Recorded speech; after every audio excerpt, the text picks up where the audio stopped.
If you want to create those rich, cinematic, moody green edits in Lightroom, this is the exact quick workflow to follow. In the next few minutes, I'll walk you through the key sliders that make a photo feel darker, cooler, and more atmospheric without overdoing it.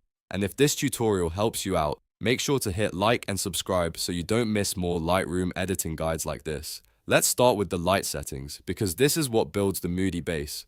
Open your photo in Adobe Lightroom and go to the Light panel. First, lower exposure slightly. A range of -0.2 to -0.5 usually works really well, depending on how bright your original image is. Then, increase contrast, somewhere around +15 to +25, to give the image more depth and a stronger overall look. After that, pull highlights down quite a bit, around -40 to -70, so you can recover detail in bright areas and keep the image soft and dramatic.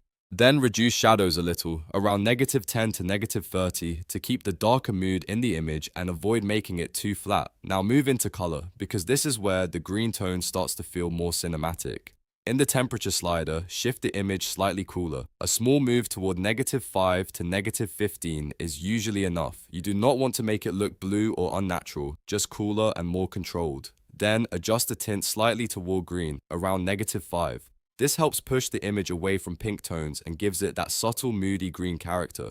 The most important step is HSL, because this is where you really shape the greens. Go into the HSL or color mix panel and focus on green first. Shift the green hue toward teal so the greens feel more stylized and cinematic. Then reduce green saturation by around -20 to -40. This keeps the color from looking too loud and gives the photo a more muted, premium look. After that, lower green luminance by -10 to -30, so the greens become deeper and richer.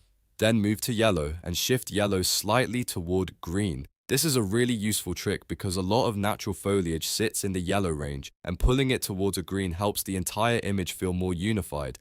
Next is color grading, which gives the photo that final cinematic atmosphere. In the shadows, add a teal or green tone. Keep it subtle, because you want the effect to feel natural and moody, not heavy-handed. In the highlights, add a slight warm tone so the image keeps a little balance and does not become too cold. That mix of cool shadows and warm highlights is what gives moody green edits that polished, film-like feel. Finally, go to effects and add a little atmosphere. Increase dehaze by about +5 to +10 to bring more structure and clarity into the darker areas. Then add a vignette around -10 to -20 to gently darken the edges and pull attention toward your subject. This small finishing touch makes a huge difference in making the image feel more immersive.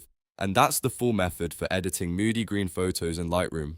The formula is simple: darker base, cooler tone, controlled greens, cinematic grading, and a little atmosphere at the end. Once you practice this a few times, you'll be able to apply it to portraits, outdoor shots, forests, and travel photos with confidence. If this guide helped you, please like the video, subscribe for more editing tutorials, and I'll see you in the next one.